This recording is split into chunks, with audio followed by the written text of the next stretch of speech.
아멘. 잘 읽으셨어요. 우리 옆에 계신 분에게 우리 명절을 시작하는 오늘 임시공휴일 첫날인데 인사 한번 하도록 하겠습니다. 행복한 명절 보냅시다.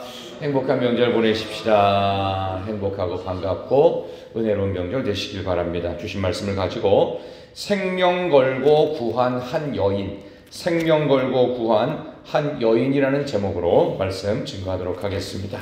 자, 오늘 본문 너무나 유명한 본문인데 너무나 유명한 현장에서 가늠하다 잡힌 여인을 예수께 데려왔던 무리들과 예수님은 거기에 대해서 나름대로 고민하시는 모습이 느껴지는 중에 너희 중에 죄 없는 자가 먼저 돌로 치라. 아주 유명한 본문이죠. 자, 그런데 이 본문의 말씀을 조금 더 우리가 좀 잘 이해하시면 더 좋을 것 같아서 좀 설명을 좀 드린다면 이 이야기는 상당히 좀 미스테리한 이야기입니다. 왜냐하면 오늘 이 본문의 말씀에 지금 인쇄된 최근의 성경들을 갖고 계신다면 이 내용이 사실은 글자가 예전하고 똑같을 거예요. 원래는 글씨가 좀 작아요. 그리고 제 7장 맨 마지막 31절은 읽지 53절 안 읽었는데요. 7장 53절에는 이게 괄호 열기로 돼 있어요. 원래 7장 마지막 절에부터 시작하는 거예요. 다 각각 집으로 돌아가고 라는 7장 53절을 먼저 읽어야 되는데 일단 진도상 그냥 8장 1절 읽었어요. 각각 다 집으로 돌아간 다음에 예수는 감람산으로 가시더라 여기부터 시작해서 지금 읽었던 요한복음 8장 11절 여기까지가 괄호로 돼 있어요. 그렇죠. 여러분 성경에도 괄호가 돼 있을 겁니다. 이렇게 괄호가 있다. 그리고 이게 원래는 약간 글씨도 작아요. 이유가 뭐냐 하면은 초기 성경이 들어가 있을 때는 이 사본이 빠져 있었던 거예요. 근데 좀 시간이 지나니까 이게 초대교회 때부터 쓰여졌던 성경이니까 좀 시간이 지나면 지날수록 이거를 빼는 것보다는 집어넣는 것이 더 유익하겠다라는 생각에 후대에 들어온 성경일 경우에는 괄호넣기, 그 다음에 글씨를 조금 작게, 그런 얘기입니다.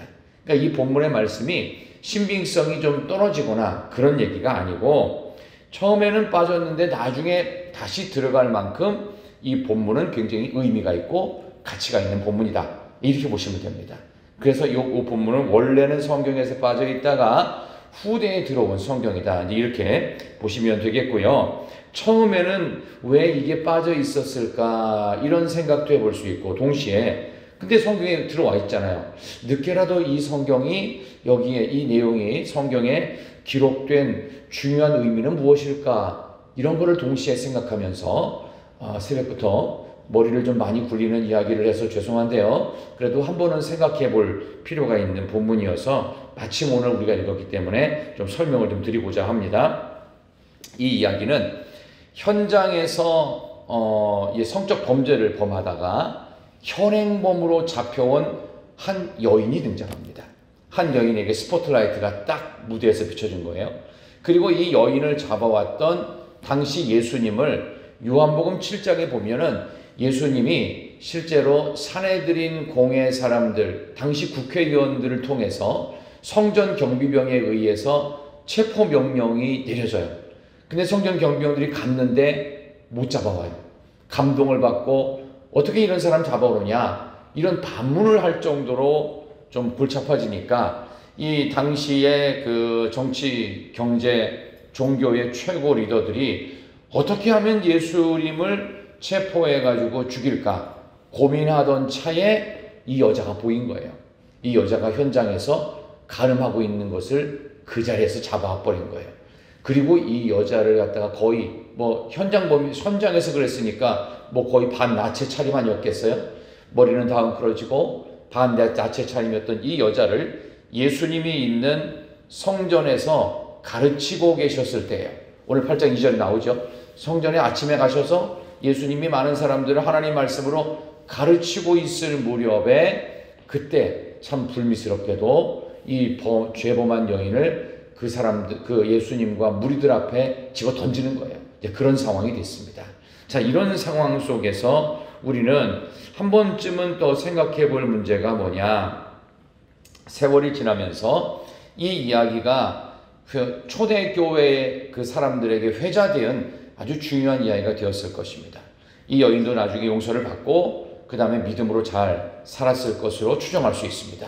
그런데 처음에는 불미스러운 사건이라서 기록을 안 하려고 하다가 시간이 지나고 또 이 여자가 죽고 나서 또 초대교회에서 내려올 만한 좋은 미담거리를 찾다가 아마 요한은 이 여자의 이야기를 후대에 삽입했을 것이다. 이렇게 볼 수가 있습니다. 어쨌든 뭐 우리의 뭐 상상력은 상상력이니까 중요한 건 말씀의 의미로 좀 돌아가면요. 저녁에 감람산에 가서 예수님은 습관을 쫓아 기도하셨어요. 그리고 이른 아침에 성전으로 오셔서 거기서 하나님 말씀을 가르치던 중에 갑자기 머리가 헝클어지고 밤낮의 차림에 옷을 거의 걸치지 않은 한 여자가 마치 엄청난 비명을 지르면서 사람들에 의해서 끌려왔습니다. 그리고 예수님이 하나님의 말씀을 그 신성하게 가르치는 그 말씀 가르치는 현장에 이 여인이 나동굴어져 있는 거예요. 자, 그런 상황 속에서 과연 우리는 이렇게 생각할 수 있죠. 아니 그러면 이 성전에 이렇게 불미스러운 상황을 일부러 만든 저들의 행동은 과연 올바른 것인가? 이거는 성전 청결법에 위배되는 것이 아닌가? 위배됩니다. 근데도 이들이 그 권력을 갖고 이걸 갖다가 어떻게 해요? 그냥 덮어버리는 거예요. 이런 상황이 되는 거예요.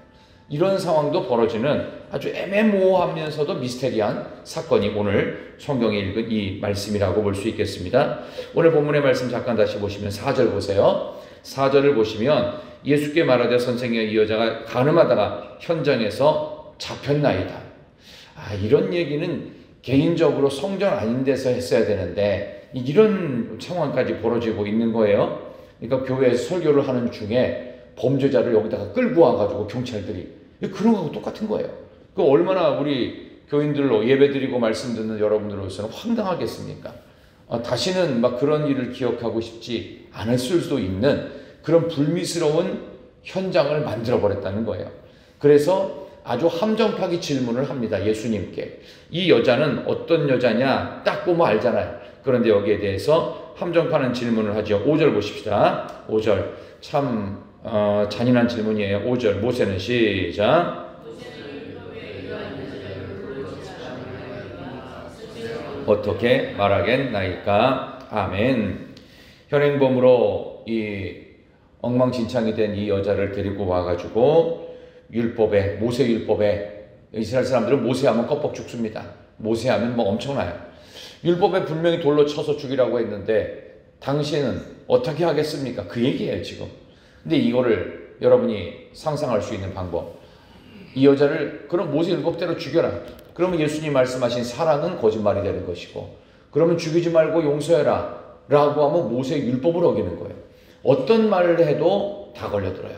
그러니까 일부러 속임수를 쓰면서 예수님을 잡아가려고 그 뒤에 설명 나오죠. 6절 보세요. 그들이 이렇게 6절 시작. 그들이 이렇게 말하면 고발할 조건을 얻고자 하여 예수를 시험함이로라. 예수께서 몸을 굽히사 손가락으로 땅에 쓰시니. 아멘. 무리들이 계속 예수님을 재촉합니다. 그러면서 어떻게 할 거냐고. 이제 그랬더니 예수님께서 마치 오늘 읽은 6절처럼 땅바닥에 뭔가를 쓰세요. 그러면서 시간을 끄는 거예요. 뭐를 썼는지 성경에 기록이 없어요. 나중에 죄 없는 자가 먼저 돌로 치라고 하는 말씀을 분명히 여기 7절에서 하시고 8절에도 다시 몸을 굽혀 손가락으로 땅에 쓰셨다고 했어요. 뭘 쓰셨을까요? 왜 갑자기 땅바닥에 엎드려서 뭐를 쓰는 모습을 가졌을까요? 왜 그랬을까요? 성경에 설명이 없어요. 그러면 성경에 설명이 없으면은 그냥 넘어가는 것도 믿음 생활을 잘하는 방법입니다. 구태여 모르는 부분들을 억지로 풀려고 하지 마시고 그냥 건강한 상상만 하시면 좋고요. 이게 왜 예수님 그때 그러셨습니까? 라고 하는 질문이 생긴다면 천국 가서 물어보세요. 그럼 주님께 직접 물어보세요. 왜 그러셨는지. 모르는 거는 억지로 풀 필요가 없어요. 자, 그런데 우리가 할 수 있는 상상은 뭐 이런 정도가 아닐까요? 죄 없는 자가 먼저 돌로 치라고 했을 때 이거는 죽을 수도 있고 이거를 빠져나갈 수도 있는 애매모호한 답변입니다. 무슨 얘기냐? 모세 율법대로 돌로 쳐라. 단 죄 없는 자가 돌로 치면 돼. 그러니까 돌로 치고는 싶은데 죄가 없다라고 말하기에는 양심의 가책이 있는 거예요. 그래서 오늘 성경에 나오잖아요. 9절 보세요. 양심의 가책을 느껴요. 자, 그들이 시작. 그들이 이 말씀을 듣고 양심의 가책을 느껴 어른으로 시작하여 젊은이까지 하나씩 하나씩 나가고 오직 예수와 그 가운데 섰는 여자만 남았더라. 아멘. 양심의 가책을 가장 많이 느꼈던 어른들로부터 시작해서 시간이 가면서 젊은이들까지 들고 있던 돌을 놓고 하나씩 둘씩 다 그 자리에서 사라집니다. 아마 씩씩거리면서 막 분이 풀리지 않는 상태에서 아마 물러갔을 것입니다. 오직 예수님께만 스포트라이트가 비춰져 있고, 그리고 현장에서 붙잡혀온 엉망진창이 된 한 여인이 엎어져 있는 두 군데로 스포트라이트가 비춰진 이 현장 속에서 주님이 이제 두 마디 말씀을 마지막으로 하십니다. 자, 본문 말씀 10절 보겠습니다. 10절 예수님이 하신 첫 번째 말씀, 이 여인과의 두 개의 말씀입니다. 자, 10절 예수께서 시작. 여자여, 너를 고발하던 그들이 어디 있느냐? 너를 정죄하던 자가 없느냐? 아멘. 고발하던 사람들 다 어디 갔니? 너를 정죄하는 자 없는 거니? 라고 하면서 이 여인에게 묻습니다. 이 여인에게 이 말을 물어도 대답하기가 참 부끄럽지 않겠어요? 무슨 말을 해도 사실 질문과 답이 필요 없는, 다 알려진 추잡해진 상황인데 말이죠. 그랬더니 그 여자가 처음이자 마지막, 성경에 나오는 이 여인의 처음이자 마지막 한마디가 나옵니다. 11절 보십시다. 대답하되 시작. 대답하되 주여 없나이다. 예수께서 이르시되 나도 너를 정죄하지 아니하니 가서 다시는 죄를 범하지 말라 하시니라. 아멘. 그리고 가로를 닫았죠. 그죠? 자, 주여 없습니다. 뭐 아무 말도 할 수 없죠. 그냥 그 이상은 없는 거죠. 저 괜찮은 건가요? 저 가도 될까요? 뭐 고맙습니다. 뭐 이런 얘기가 필요하잖아요. 그냥 없다. 단답식이에요. 더 이상 무슨 얘기를 할 수 없어요. 그래서 예수님께서 엄청난 선언을 하십니다. 이게 진짜 중요한 오늘 설교의 결론입니다. 예수께서 이르시되 나도 너를 정죄하지 아니하노니 가서 다시는 죄를 범하지 말라. 자, 질문이 있습니다. 이거 정말 중요한 질문인데요. 예수님이 용서를 하신 건가요? 아니면 용서를 안 하신 건가요? 지금 이 답변이 나도 너를 정죄하지 않겠다. 가서 다시는 죄를 범하지 말라. 약간은 예수님도 여기에서 살짝 빠지는 듯한 느낌도 있고, 나도 너를 정죄하지 않을 테니까 가서 다시는 죄 범하지 마. 여기 나오는 이 정죄라는 표현은 법적 용어입니다. 그러니까 용서를 했다는 얘기인가요? 나도 잘 모르니까 못 본 척 할 테니까 너 가서 다시는 죄 짓지 마. 이게 뭐죠? 무슨 의미죠 이게? 좀 애매모호합니다. 근데 이게 예수님의 진정한 용서는 이렇게 하시는 겁니다. 우리가 무슨 일을 하고 어떤 짓을 하는지 하나님, 주님 다 아시잖아요. 아시는데 마치 알고 계시면서도 모른 척 하시면서 밥 먹자. 다시는 그러지 마. 알면서도 그렇게 말씀하시는 거예요. 이게 예수님만이 하실 수 있는 위대한 용서, 진짜 용서는 그것입니다. 죄 용서라는 단어는 한마디도 나오지 않습니다. 그렇지만 정죄하지 않겠다는 법정 선언을 하십니다. 내가 너에게 죄를 묻지 않을게. 주님께 지금 뭔가 판결을 해달라고 온 자리를 예수님은 어떻게 하겠다는 거예요? 이거를 판결하는 자리로 나는 만들지 않을 거야. 나는 법정 용어 정죄라는 표현을 안 쓸 거니까.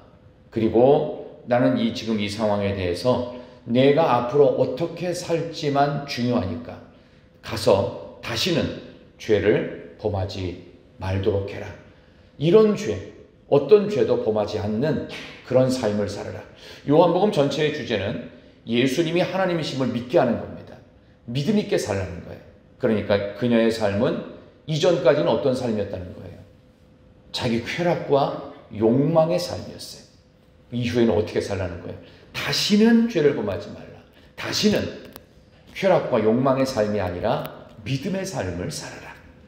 주님만이 하실 수 있는 위대한 진정한 용서이자 주님만이 가르쳐 주시고 삶으로 실천해 보이신 믿음을 향한 첫걸음을 떼게 하셨습니다. 여기서 그 2번이나 손가락으로 땅에 쓰시면서 시간을 끌고 주님은 오히려 마치 책임이 없는 것처럼 보이고 아무 행동도 하지 않고 그런 모습으로 마치 소극적인 모습을 보이신 그걸 통해서 주님께서 오늘 이 본문을 보면서 내가 너희들에게 할 말은 다 했다. 죄 없는 자가 먼저 돌로 치면 된다. 근데 주님도 돌로 안 치셨잖아요. 그러니까 주님은 하나님의 거룩한 하나님의 아들이시면서도 하나님 자신이시면서도 아무것도 안 하시고 본인도 가만히 있으셨어요. 그러면서 내가 너희들에게 할 말은 다 했다. 이제 너희들이 결정할 차례다. 정말 너희 중에서 죄 없는 자가 있으면 돌로 치라고. 주님께서 그 마지막 결정을 무리들에게 넘기시는 겁니다.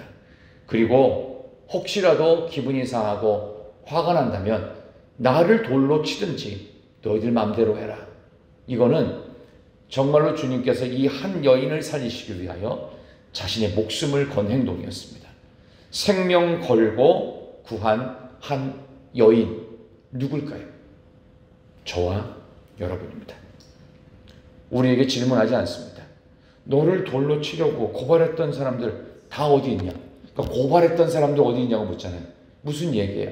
나도 지금 고발당할 지경이야. 근데 너를 고발한 사람은 어디 있니? 먼저 물으시고 어디 있는 거냐? 너를 정죄한 법정용어로 너를 지금 죄 있다고 말한 그들이 어디 있느냐? 아무도 없지. 더 이상 이 부분에 대해서 죄를 묻지 않겠다는 주님의 영적 선언입니다. 그리고 나서 다시는 욕망과 쾌락의 삶을 살지 말고 이제는 믿음의 삶을 사는 것이 맞다 하면서 주님은 죄가 있다 없다에 대해서 잘잘못을 시비 거는 분이 아니시고 믿음의 삶을 살라고 이전처럼 삶을 살지 말라고 생명을 걸고 이 한 여인을 구하십니다.